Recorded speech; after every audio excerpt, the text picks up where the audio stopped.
কি অবস্থা তালিম?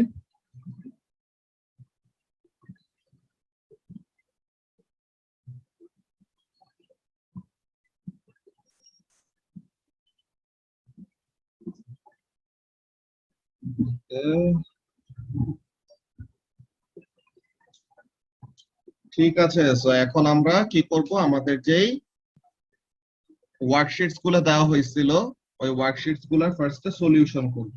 ওকে, so let's C.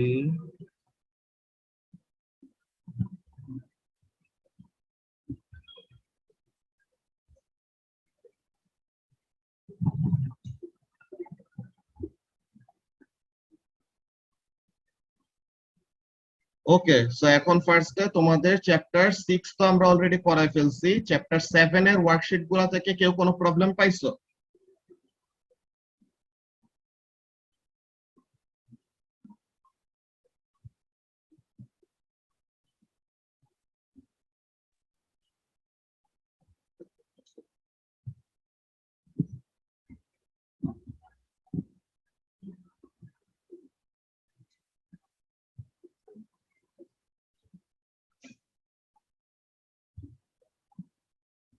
Chapter 7, let's see. Chapter 7 এর, ওয়ালাইকুম আসসালাম ইয়াহিয়া। চ্যাপ্টার 7 এর ওয়ার্কশিট গুলাতে, ওয়ার্কশিট 1 ওয়ার্কশিট 2 এগুলা থেকে আর কি কোনো কনফিউশন আছে? মার্কস কিন্তু অলরেডি দিয়ে দিয়েছিলাম গ্রুপে, তাই না নাকি? চ্যাপ্টার 7 এর 3C।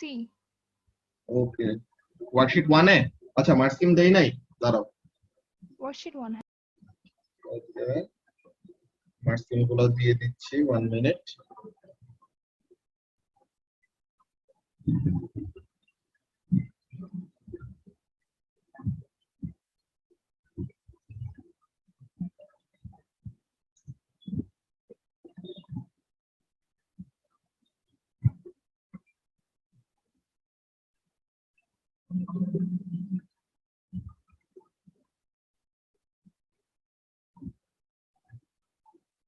থ্রি এর কি কত নাম্বার? C number.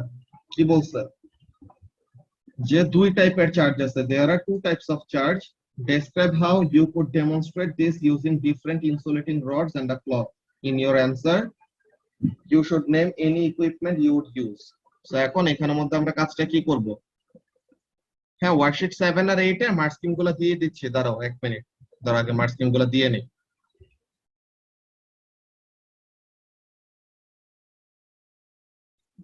ওকে, সো তোমাদের মেসেঞ্জার গ্রুপে আমি মার্কস গুলি ফরওয়ার্ড করে দিছি। সো এখন কোনটা? Chapter 7 worksheet 1। তো এটা মার্কস আমরা খুলে দেখি কি বলতেছে।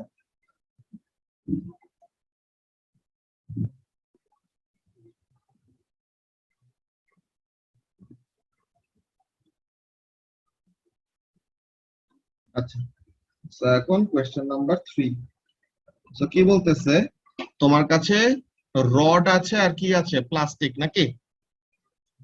রড আছে আর ক্লথ আছে। সো তাহলে রড আর ক্লথের মধ্যে যখন নাকি তুমি রাব করবা তো তখন কি হবে? ফ্রিকশনের জন্য ইলেকট্রন ট্রান্সফার হবে না বৃষ্টি? জি স্যার। তো এই যে ইলেকট্রন ট্রান্সফার হইলো, সো তখন কি হইলো? You are charging the plastic, right? এখন কি করবা, এখানের জন্য যদি অ্যান্সারটা লিখো ফার্স্টে বলবা যে এরকম লিখে দেই অ্যান্সারটা।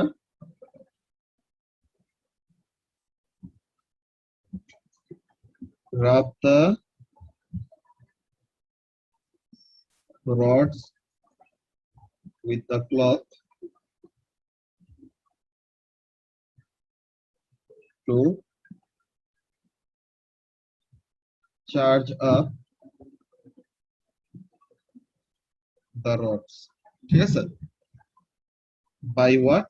বাই ফ্রিকশন আর কি, যে ফ্রিকশনের থ্রুতে কি করলাম, রড গুলাকে চার্জ করলাম। নাম্বার 1 পয়েন্ট গেল। এরপরে কাজটা কি? এরপরে কাজ হলো এরকম যে আমাদের কি করতে হবে, একটাকে সরি সাসপেন্ড করা মানে তো বুঝো তাই না বৃষ্টি? সাসপেন্ড করা মানে কি? সাসপেন্ড করা মানে হলো ঝুলায় রাখা। ওকে, সো একটা রডকে আমরা কি করলাম, এরকম সাসপেন্ড করে রাখছি। ওয়ালাইকুম আসসালাম মোনায়েজা। সো একটা রডকে আমরা এরকম সাসপেন্ড করে রাখলাম। তো এই রডটা তো চার্জড, ওকে। এখন আরো তো কতগুলো রড আমরা কি করে রাখছি, ফ্রিকশন দিয়ে দিয়ে চার্জ করে রাখছি না। তো যেই রডটাকে ঝুলায় রাখছি, এখন আমরা আরেকটা রড কাছে নিয়ে আসবো, ওইটা আমাদের হাতে আছে। তো এখন যেই রড আমাদের হাতে আছে ওই রডের চার্জ আর যেই রডটা ঝুলায় রাখছি ওই রডের চার্জ যদি সেম হয়, তো তাহলে তারা কি করবে, অ্যাট্রাক্ট করবে নাকি Repel. রিপেল করবে? রিপেল করবে। সো রিপেল করবে মানে কি, the suspended rod will move away or will swing away from the rod, নাকি বৃষ্টি? Yes, sir. আর যদি সেম টাইপের চার্জ হয় তো তখন কি হবে, Attract কাছে করবে। আসবে। তো তখন ওখানে থেকে আমরা প্রুফ করলাম কি এরকম দুই টাইপের চার্জ আছে, অ্যাট্রাকশন এন্ড রিপালশন দেখে দেখে বুঝবো। এই যে method to allow to swing freely, যে সাসপেন্ড দা রড। তো তাহলে কি করব, একটাকে এরকম সাসপেন্ড করব, দেন বাকিগুলাকে কাছে এনে এনে কি করব, দেখবো যে অ্যাট্রাক্ট করে নাকি রিপেল করে। অ্যাট্রাক্ট করলে পরে মানে তাদের দোনোজনের চার্জ হলো অপোজিট, আর রিপেল করা মানে দোনোজনের চার্জ হলো সেম। বুঝতে পারছো?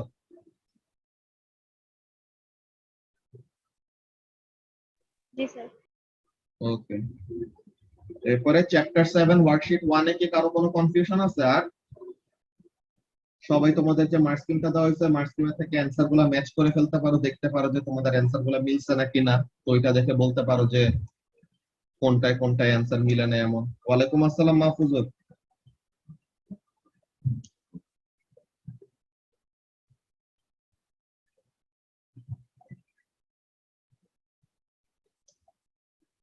তো চ্যাপ্টার 7 রিলেটেড হ্যাঁ, যদি 7 নাম্বারটা একটু দেখাও। ওকে 7 number, let's go to question number 7। আচ্ছা, এখানে একটু প্রিন্টিং এর সমস্যা হয়েছে, এখানে কারেন্টের ভ্যালুটা আসে নাই, ঠিক আছে। প্রিন্টিং এ তো না, এখানের মধ্যে বেসিক্যালি ওরকম এডিট করতে সময় যেগুলা চ্যাপ্টার ওয়াইজ বানানো হয়েছে, তো তো এডিট করতে সময় এখানে ভ্যালুটা আসে না। ভ্যালুটা কত দেখে নেই, কারেন্টের ভ্যালু। হ্যাঁ, তাহলে টেলিভিশনের ওইখানেও অ্যামাউন্ট থাকবে না? টেলিভিশনের ওইটায় ছিল নাকি দেখি, টেলিভিশনেরটা খালি ছিল নাকি কোনো ভ্যালু দেওয়া ছিল, দেখতেছি। হ্যাঁ, টেলিভিশনের ওখানে মনে হয় একটা ভ্যালু ছিল, ওই যে টেলিভিশনের কারেন্ট দেওয়া ছিল 110। এই জিনিসটা ভুলে আসে না, বুঝছো। টেলিভিশনের কারেন্ট ছিল 110, আর ভোল্টেজটা তো মেইন সাপ্লাইয়ের ভোল্টেজ যে 230 ভোল্ট, এটা ঠিক আছে।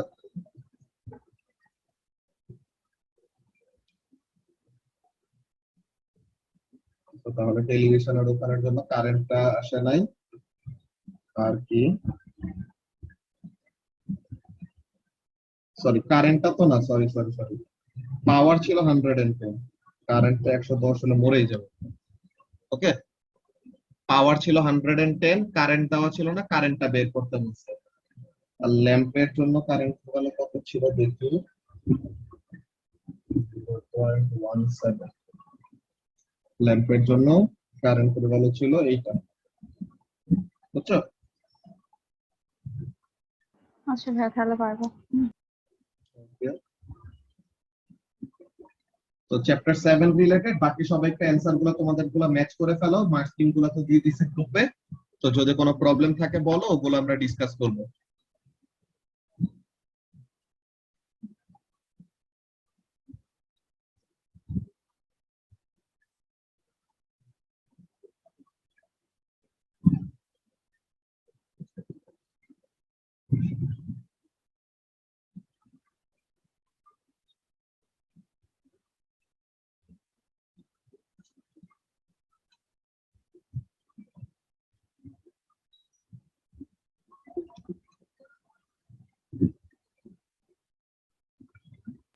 হ্যাঁ, ওয়ার্কশিট 2 এর হ্যাঁ, 3B2 টা দেখা একটু। ওকে। ওয়ার্কশিট 2 এ 3B2, ওয়ার্কশিট 2 টা ওপেন করি।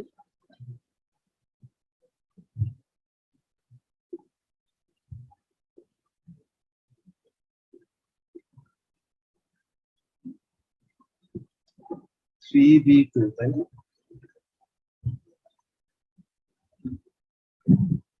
3b2 যে ওয়্যার গুলাকে কিভাবে কনস্ট্যান্ট টেম্পারেচারে রাখবো এটা মনে হয় আমরা একবার ইয়েতে বলছিলাম কি বলে তোমাদের আগের ক্লাস নিতে সময় বলছিলাম যে কাজটা কি আমরা ওয়্যার গুলা নিয়ে কাজ করতে সময় যে ওয়্যারের ভিতর দিয়ে যখন কারেন্ট ফ্লো করে বুঝছো তখন ওয়্যার গুলা কি হয়ে যায় গরম হয়ে যায় হিটিং ইফেক্ট অফ কারেন্টের জন্য গরম হয়ে যায় তো how to keep them at a constant temperature আমরা কি করব এরকম এই যে মনে করো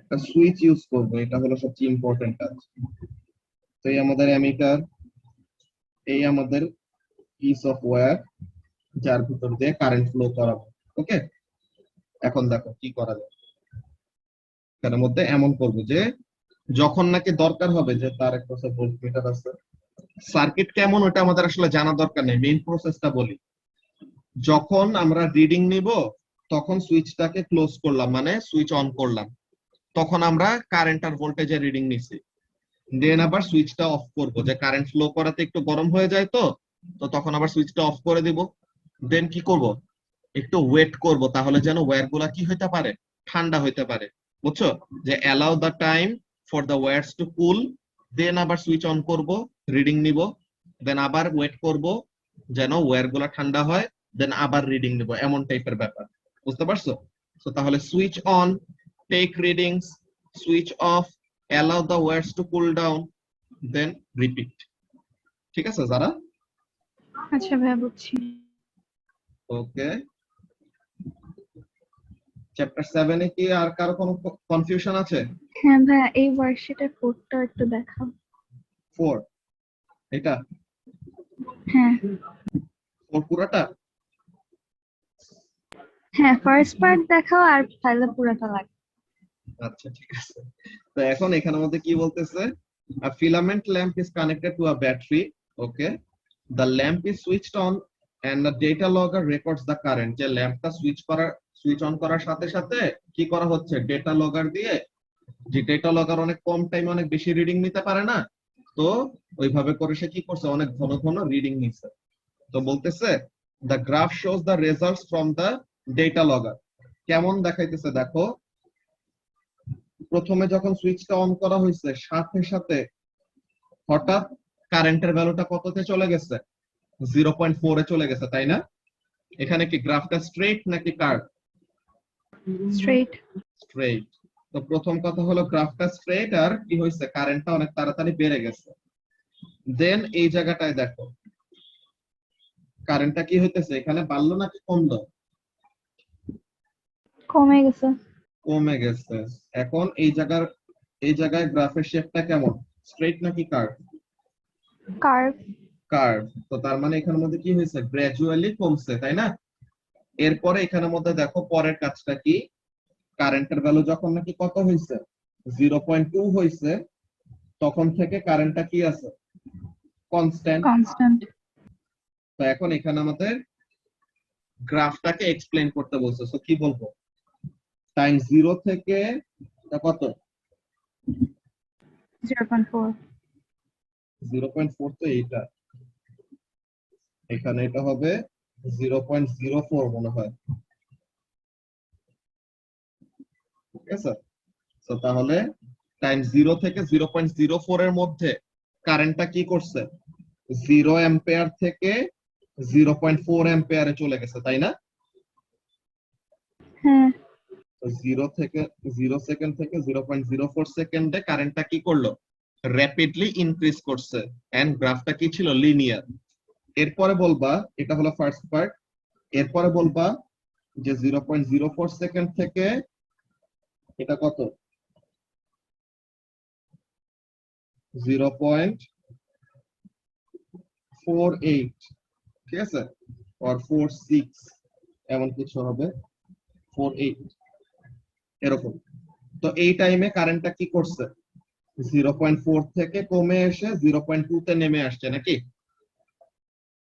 হ্যাঁ আর এটা কি হয়েছে কার্ভ ছিল লাইনটা তো এমন একটা কমেন্ট করবা এরপরে ফাইনালি কাজটা কি যে এই টাইমের পর থেকে বলবো গ্র্যাজুয়ালি ডিক্রিজ হয়েছে এই জিনিসটা না বললেও কোনো সমস্যা নেই, বলবা যে the value of current decreased from এত টাইম টু এত time from 0.4 ampere to 0.2 ampere. বুঝতে পারছো? আচ্ছা আর ফাইনালি এই জায়গাটায় কারেন্টটা কি হয়ে গেছে, ফ্রম দিস টাইম যে 0.48 সেকেন্ড অনওয়ার্ডস কি আছে, কারেন্টের ভ্যালুটা 0.2 অ্যাম্পিয়ারই কনস্ট্যান্ট আছে। বুঝতে পারছো? আচ্ছা ওকে, তো এটা গেল আমাদের চ্যাপ্টার 7 এর দুইটা ওয়ার্কশিট। বাকি কারো কি কোনো কনফিউশন আছে চ্যাপ্টার 7 এর ওয়ার্কশিট গুলোর মধ্যে? স্যার, ওয়ার্কশিট 2 তে 2 নাম্বারটা একটু বুঝিয়ে দিলে ভালো হতো। ওয়ার্কশিট 2 তে 2 নাম্বার দেখি। আচ্ছা, তো প্রথমে কি বলতেছে দেখো, একটা MCQ. A student is given an unknown electrical component X, যে ইলেকট্রিক্যাল কম্পোনেন্ট আসলে কি এটা আমরা জানি না, এটা আমরা বের করব। এখন বলতেছে he uses a circuit to investigate the current and voltage, তো X এর ভিতরে কত কারেন্ট যাচ্ছে and X এর ভিতরে কত ভোল্টেজ যাচ্ছে এই জিনিসটা বের করবে।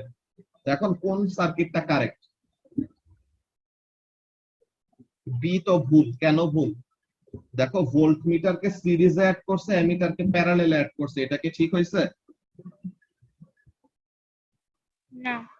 এখানে ভোল্ট মিটার অ্যামিটার দোনোটাই সিরিজ, এটাও ভুল। এখানে ভোল্ট মিটার অ্যামিটার দোনোটা প্যারালেল, এটাও ভুল। তো তাহলে ঠিক কোনটা? এ নাম্বার। এ। বুঝতে পারছো? তো তাহলে এটা গেল এ নাম্বার। বি নাম্বারে কি বলতেছে, the table shows the students result, যে ভোল্টেজ আর কারেন্টের ভ্যালুগুলো দেখাইতেছে। সো ওয়াই এক্সিস এ কারেন্ট, এক্স এক্সিস এ ভোল্টেজ, গ্রাফের পয়েন্টগুলো বসাবো। এরপরে ভোল্টেজ, কারেন্ট আর রেজিস্ট্যান্সের ফর্মুলা কি এটা। এখন বলতেছে calculate the resistance of component x when the voltage is 10।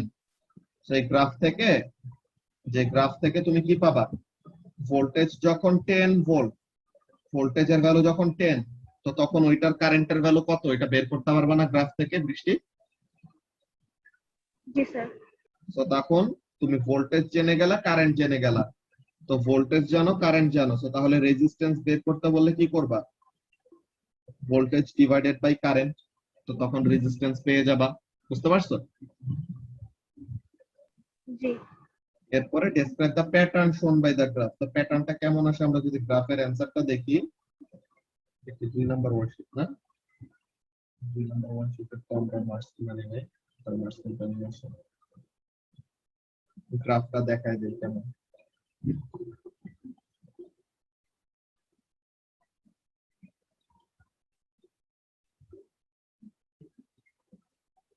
এই যে গ্রাফটা হলো এমন শেপের। সো এই যে তোমার কারেন্ট যখন নাকি 10, তো তখন এটার জন্য তুমি কি বলে, ভোল্টেজ যখন নাকি 10 তখন এর জন্য তুমি কি করছিলা, কারেন্ট বের করতে পারছিলা। এখন দেখো শেপটা কেমন, প্রথমে লিনিয়ার, তাই না, প্রথমে স্ট্রেট, যে ভোল্টেজ বাড়তেছে কারেন্টও সেম প্রপোর্শনে বাড়তেছে। দেন যে গ্রাফটা কি হয়ে গেছে, কার্ভ হয়ে গেছে। কেমন টাইপের কার্ভ, ভোল্টেজ বাড়তেছে কিন্তু কারেন্টটা সেম রেটে বাড়তে পারতেছে না। সো এখানের জন্য আমরা এমন একটা কমেন্ট করতে পারি যে রেজিস্ট্যান্সটা কি হয়ে গেছে, রেজিস্ট্যান্সটা বেড়ে গেছে।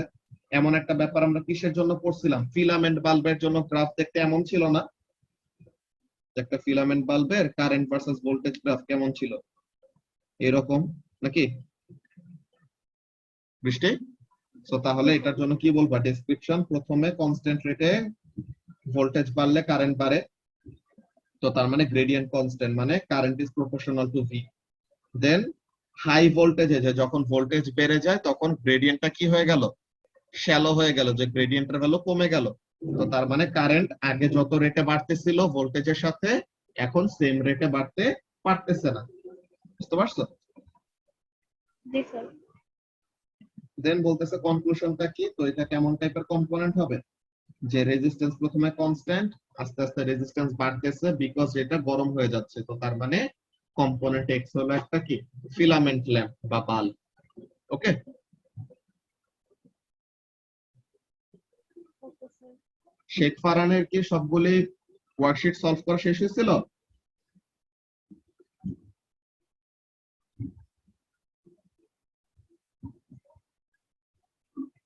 এগুলি তো 100% করতে হবে স্যার, ঠিক আছে?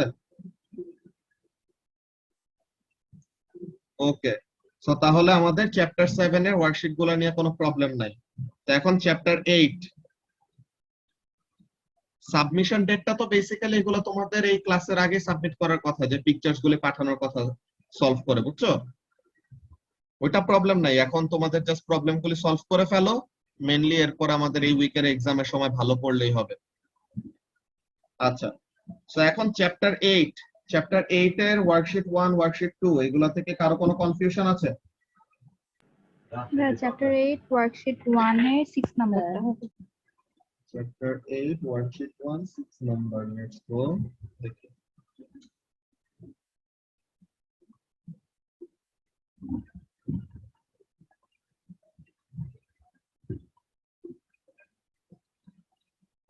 সিক্স নাম্বার, 6 এর কততে?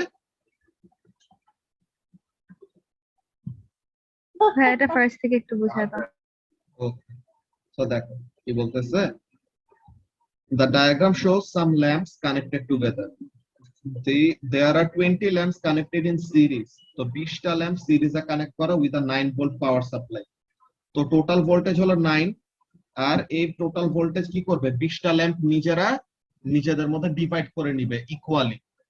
ঠিক আছে, ইকুয়ালি কেন ডিভাইড করবে? বিকজ সবগুলো ল্যাম্প হলো সিমিলার, এর জন্য। তো A1 এ বলতেছে what is the voltage across each lamp in series. তো ভোল্টেজ কি হবে, টোটাল হলো 9, তো তার মানে 20টা ল্যাম্প মিলে 9 ভোল্ট পায়। তো তার মানে একটা ল্যাম্প কত ভোল্ট পাবে, 9/20 নাকি?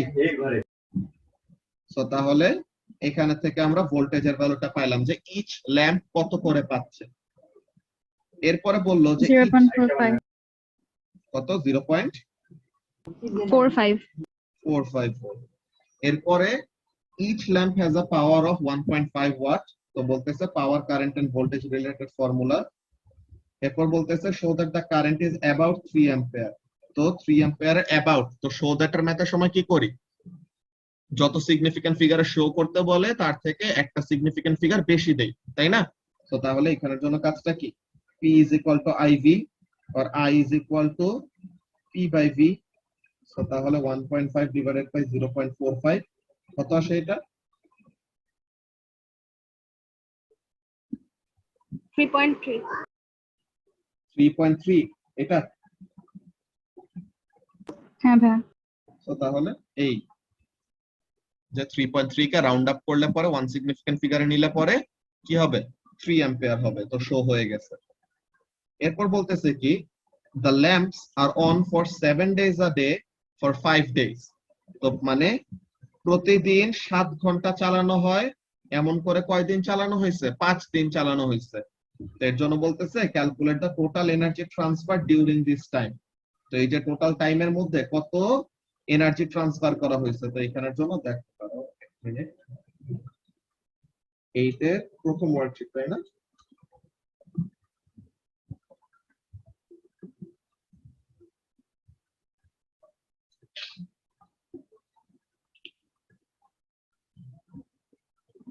কত নম্বর ছিল, কোশ্চেন নাম্বার 4 নাকি 6 6? তো তাহলে এই যে দেখো, আমরা ইলেকট্রিক্যাল এনার্জি কি জানি, current into voltage into time. Current একটু আগে কত বের করছি, 3.3। টোটাল ভোল্টেজ দেয় কত, 9। আর কি বলছে, 7 আওয়ার্স করে 5 দিন চালানো হয়েছে। তো তার মানে টোটাল কত ঘন্টা চালানো হয়েছে, 7 into 5 আওয়ার্স নাকি যারা? হ্যাঁ ভাই। আর আওয়ার থেকে সেকেন্ডে নেওয়ার জন্য কি করতে হবে, ইনটু 60 ইনটু 60 দুইবার। কেন, আওয়ার থেকে মিনিটে নেওয়ার জন্য একবার 60, মিনিট থেকে সেকেন্ডে নেওয়ার জন্য আবার 60। ঠিক আছে, তো তাহলে এখানে থেকে আমরা পেয়ে যাব কত এনার্জি ট্রান্সফার করা হয়েছে। বুঝতে পারছো, যে টোটাল এনার্জি বলছে না, এর জন্য আমরা টোটাল ভোল্টেজটা নিচ্ছি। আর কারেন্ট তো সব জায়গায় সেম, সিরিজ সার্কিট না, এর জন্য কারেন্ট হলো সব জায়গায় same. Thank you Mahfuzur. So তাহলে এই জিনিসটার সাথে তো মিলে গেছে, তাই না? 3,742,200। সো তাহলে এটাকে যদি আমরা 4 সিগনিফিকেন্ট ফিগার এরকম লিখি তো এরকম আসছে আর কি। ওরা লাস্টে 200 টাকে রাউন্ড আপ করে ফেলছে, বুঝছো? আচ্ছা ভাইয়া, ওই সিগনিফিকেন্ট ফিঙ্গার গুলো নিয়ে প্যারা হয়, মানে কোনটার মধ্যে কত রাখবো? এখানের মধ্যে ওইটা তুমি দেখবা যে গিভেন ইনফরমেশন কততে আছে, যে এগুলা কত তোমার 1.5 হলো টু সিগনিফিকেন্ট ফিগার, সরি 1.5 হলো টু সিগনিফিকেন্ট ফিগার, কারেন্ট হলো টু সিগনিফিকেন্ট ফিগার। সো তাহলে 2 বা 3 এরকম সিগনিফিকেন্ট ফিগারে রাখাটা হলো সেফ, যে 2 or 3 সরি, এগুলো হলো সেফ। তো এখন এখানের জন্য তুমি অ্যানসারটা দিবা কত? অ্যানসারটা নরমালি আমরা এমন দিলে পরেও কোনো সমস্যা নেই, ঠিক আছে? বাকিগুলো যে আমরা টু সিগনিফিকেন্ট ফিগারে অ্যানসার দিলেও কোনো প্রবলেম নাই, থ্রি সিগনিফিকেন্ট ফিগারে দিলেও তোমাদের জন্য কাটবে না। বাট যেটা বললাম যে গুড প্র্যাকটিসটা কি, গিভেন ইনফরমেশন যত সিগনিফিকেন্ট ফিগারে আছে ততটা অ্যানসার দেওয়া, বুঝছো যারা? আচ্ছা ভাইয়া, বুঝছি। এরপর বলতেছে যে দ্য এনার্জি চেঞ্জেস, যেটা হচ্ছে ওখানের মধ্যে কি কি এনার্জি চেঞ্জ হয়। ইলেকট্রিক্যাল এনার্জিটা লাইট এন্ড হিট এনার্জিতে কনভার্ট হয়। লাইট এনার্জিটা ইউজফুল, হিটটা হলো আমাদের কাছে ওয়েস্টেড এনার্জি, কমন টাইপের ব্যাপার।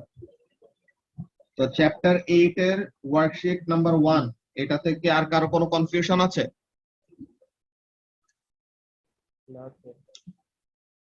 চ্যাপ্টার 8 এর ওয়ার্কশিট নাম্বার 2 তে কারো কোনো প্রবলেম আছে?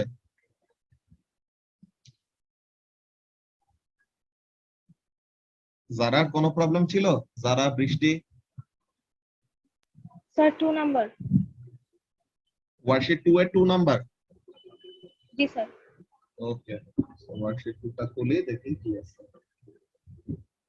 ভাইয়া আমারও 2B2 তে। ওকে,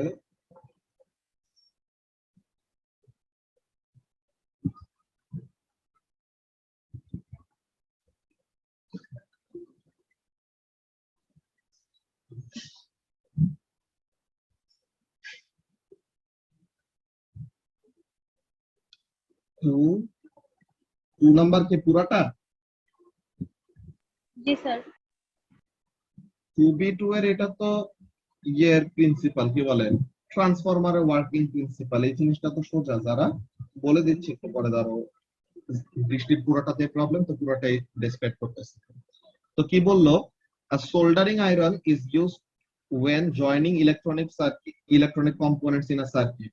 এটা হলো একটা ইলেকট্রিক হিটার, এর ভিতরে একটা ইলেকট্রিক হিটার আছে, যেরকম গরম করে গলায় তখন কি করে সোল্ডারিং করে দেয়, যে আটকায় দেয় একটার সাথে একটা।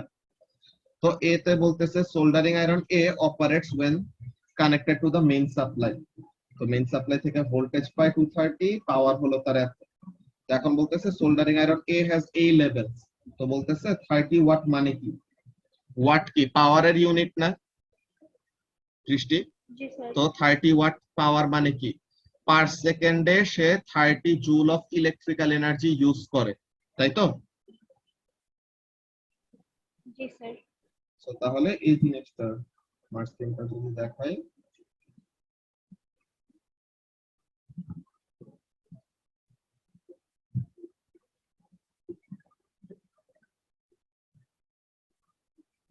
আমাদের কাছ থেকে এটা হলো পাওয়ার রেটিং হলো ওয়াটে, মানে রেট অফ এনার্জি ট্রান্সফার, যে পার সেকেন্ডে সে এত জুল করে এনার্জি নেয়, কেমন বুঝতে পারছো?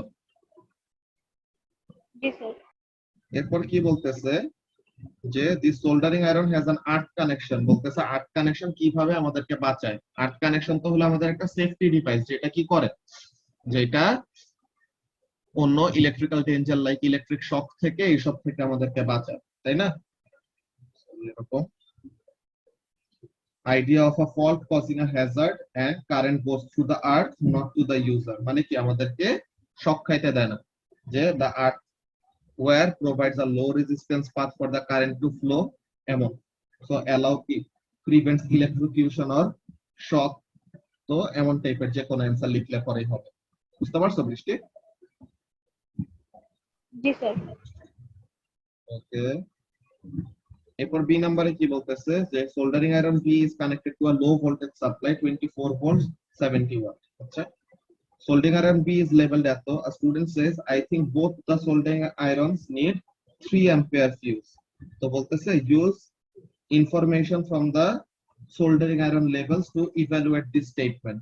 তো সোল্ডারিং আয়রনের গায়ের মধ্যে কি আছে, ভোল্টেজ আর পাওয়ারের ভ্যালু লেখা। তো ভোল্টেজ আর পাওয়ারের ভ্যালু ইউজ করে আমরা কারেন্টের ভ্যালু বের করতে পারবো না, P is equal to IV formula দিয়ে। তো এখন দেখো পাওয়ারের ভ্যালু গুলা কি কি আসে। First of all power is equal to current into voltage. So তাহলে at least one appropriate current value calculated। তো কারেন্টের ভ্যালু একটা হলো 2.92 আর একটা হলো কত 0.13। যে কোনো একটা কারেন্টের ভ্যালু ক্যালকুলেশন করবা বা দুইটা করলেও ভালো। তো কারেন্টের ভ্যালু গুলো তুমি বের করলা কেন বৃষ্টি? কারেন্টের ভ্যালু গুলো তুমি বের করছো তাহলে যেন তুমি কি করতে পারো, সরি, জাস্টিফাই করতে পারো যে তুমি যেই রেটিং এর ফিউজ ইউজ করবা ওটা কত হবে, ঠিক আছে, কত রেটিং এর ফিউজ ইউজ করা দরকার। যত কারেন্ট লাগে তার ইমিডিয়েট বড় রেটিং এর ফিউজ ইউজ করে না বৃষ্টি? এই কথাটা বলতেছে যে fuse rating must be more than the working current. তো এখন বলতেছে কি 2.92 is close to 3 ampere, making 3 ampere use a poor choice for soldering iron B। আর আরেকটা কথা কি 0.13 যে সোল্ডারিং আয়রন যেটা লো ভোল্টেজের সাথে ওরকম যে লাগানো, ওখানের মধ্যে কি তোমার কারেন্টের ভ্যালু হলো মাত্র 0.13 অ্যাম্পিয়ার। তো এই কারেন্টের ভ্যালুর জন্য 3 অ্যাম্পিয়ার কি অনেক দূরের কারেন্ট না, যে তোমার কারেন্ট লাগবে হলো মাত্র এত। তো এই কারেন্ট বাড়তে বাড়তে বাড়তে বাড়তে 3 অ্যাম্পিয়ার পর্যন্ত যাইতে যাইতে কি হয়ে যাবে, অ্যাপ্লায়েন্সটা ড্যামেজ হয়ে যাবে না? সো এর জন্য বলতেছে যে 3 অ্যাম্পিয়ারটা অ্যাকচুয়ালি আমাদের কারেক্ট চয়েস না। যে স্টুডেন্ট যে বলতেছে দোনোটার জন্য আমি 3 অ্যাম্পিয়ারের ফিউজ ইউজ করব, আসলে তার স্টেটমেন্টটা ঠিক না, বুঝছো? এখানের মধ্যে আমাদের আসলে ডিসএগ্রি করা লাগবে, because 2.92 is very close two what 3 ampere. তো তার মানে অল্প একটু কারেন্ট বাড়লেই কি হয়ে যাবে, ফিউজটা মেল্ট হয়ে যাবে। কিন্তু আমাদের অল্প একটু নরমাল মাঝে মাঝে তো ফ্লাকচুয়েশন হইতে পারে। সো তার মানে এগুলার জন্য আমাদের কি করা লাগবে, দোনোটা সোল্ডারিং আয়রনের জন্য আলাদা আলাদা ফিউজ ইউজ করতে হবে। বুঝতে পারছো? জি স্যার।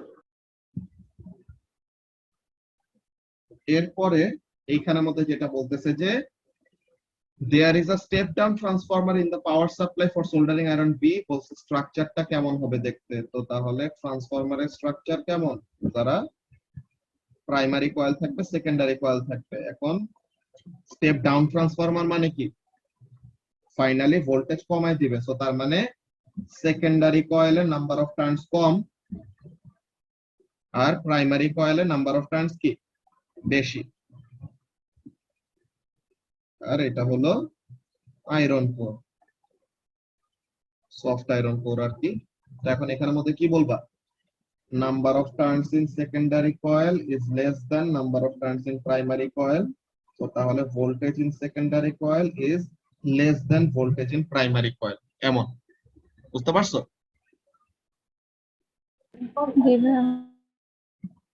ওকে। এরপরে চ্যাপ্টার 8 এর ওয়ার্কশিটে কি আর কার কোনো কনফিউশন আছে?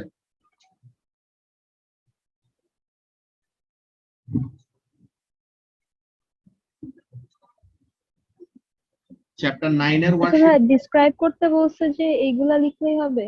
হ্যাঁ, এখানের মধ্যে তুমি ডায়াগ্রামটা ড্র করাতে আসলে বলতে গেলে ফুল মার্কটা পেয়ে যাবা। দেখো any three of primary and secondary coil soft iron core। তো তার মানে ডায়াগ্রামে তোমার অলরেডি এই দুটো পয়েন্ট কভার। আর ডায়াগ্রামে তুমি দেখাই দিছো যে প্রাইমারি কয়েলে নাম্বার অফ টার্নস বেশি। সো বলতে গেলে ডায়াগ্রাম থেকে ফুল মার্ক পাওয়া যাবে। এই যে মেবি শোন অন আ লেভেল ডায়াগ্রাম। তো তাহলে তুমি কি পেয়ে যাবা, পুরো 3 মার্কস পেয়ে যাবা ডায়াগ্রাম থেকে, যদি ভালো মতো সুন্দর করে আঁকো আর কি। বুঝছো? আচ্ছা ভাই, বুঝছি। আর তোমাদের চ্যাপ্টার 9 এর ওয়ার্কশিটটার মধ্যে বলতে গেলে আগের কোশ্চেন গুলারই মোরলেস রিপিট কোশ্চেন আসছে। সো ওগুলার মধ্যেতেও প্রবলেম থাকার কথা না। ওকে, সো তাহলে we are actually done with electricity. তো তোমাদেরকে আমি ম্যাগনেটিজম চ্যাপ্টারের একটা ছোট রিভিশন ভিডিও দিয়ে দিব। তো এটা তোমরা নেক্সট ক্লাসের আগে দেখে রাখবা, দেন নেক্সট ক্লাসে আমরা আবার ক্লাসের মধ্যে সামারাইজ করে দেন ওই ওয়ার্কশিট গুলো সলভ করব, ম্যাগনেটিজম রিলেটেড ওয়ার্কশিট। ঠিক আছে? বিকজ আমাদের এই উইকের ফ্রাইডেতে তো ইলেকট্রিসিটি আর ম্যাগনেটিজমের উপরে টেস্ট আছে, তাই না? তো তাহলে ওইটার জন্য আমাদের ইলেকট্রিসিটি শেষ করলাম, ম্যাগনেটিজম আমরা বাকি মানডেতে আর ওয়েডনেসডেতে শেষ করে ফেলবো, ঠিক আছে যারা? আচ্ছা ভাইয়া, মানে তো 2 চ্যাপ্টারের উপর এক্সাম নিবা? 2 চ্যাপ্টার না, 2টা টপিক। ইলেকট্রিসিটি 4টা চ্যাপ্টার, আচ্ছা, ম্যাগনেটিজম 2টা চ্যাপ্টার, মানে হ্যাঁ টোটাল হ্যাঁ, 6টা চ্যাপ্টার আর কি। ওকে, আচ্ছা। ঠিক আছে। সো আমরা আজকের ক্লাসটা এখন এখানে শেষ করে আমার এখন স্ট্যান্ডার্ড 8 এর ক্লাস শুরু করা লাগবে। ওকে, আল্লাহ হাফেজ। ওয়ালাইকুম আসসালাম। ওয়ালাইকুম আসসালাম।